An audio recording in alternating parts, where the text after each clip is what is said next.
This is IGN. Who punishes the Punisher? This is your IGN review of The Punisher: One Last Kill by Jesse Skadeen.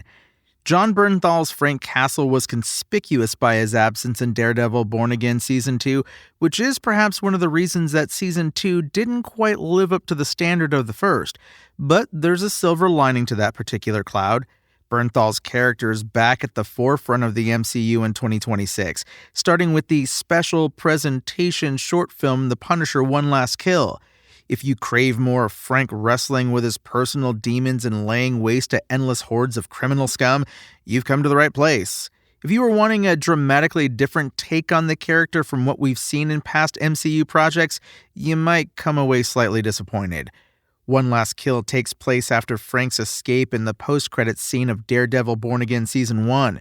One might naturally assume that Frank would immediately resume his vendetta against Vincent D'Onofrio's Mayor Fisk and the skull-adorned members of the anti-vigilante task force, but apparently he only dwells on the past when it involves grieving over the deaths of his family. There's precious little connective tissue between One Last Kill and Born Again, or most other MCU projects for that matter. One could just as easily jump straight from the end of the Netflix series to this special and not miss a beat.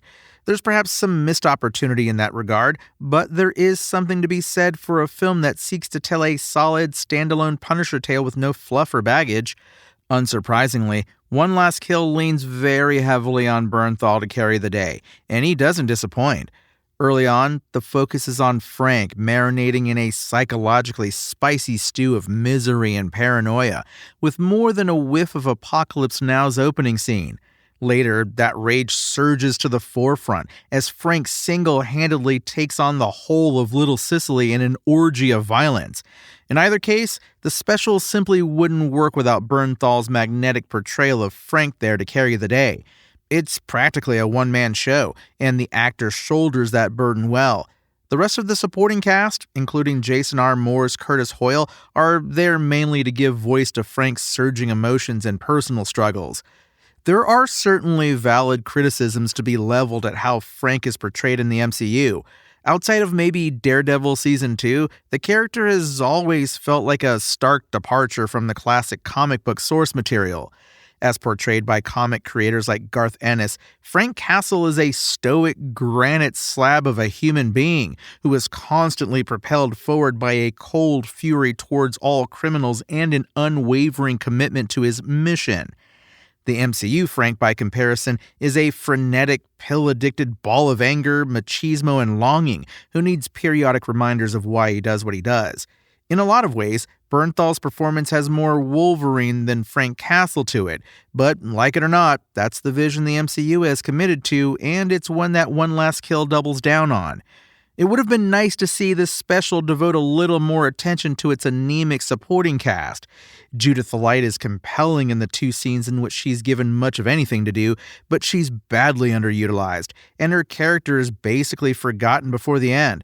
But even that is more than most of the cast can boast. If it's not Frank Castle, this special only has a passing interest in the character. The Punisher: One Last Kill proves the value in Marvel's special presentation format.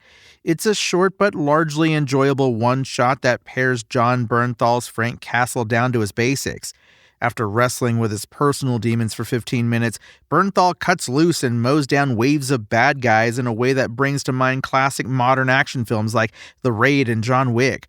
It's an approach that doesn't necessarily do anything new with the character in the MCU, nor does it address any of the shortcomings of that approach, but it's one that succeeds in stripping away the extraneous fluff of the Netflix series and just giving fans what they crave.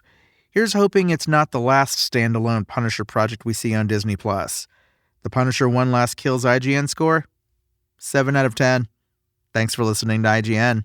My name is Tony Jackson, and for the latest updates on The Punisher: One Last Kill, visit us at IGN.com.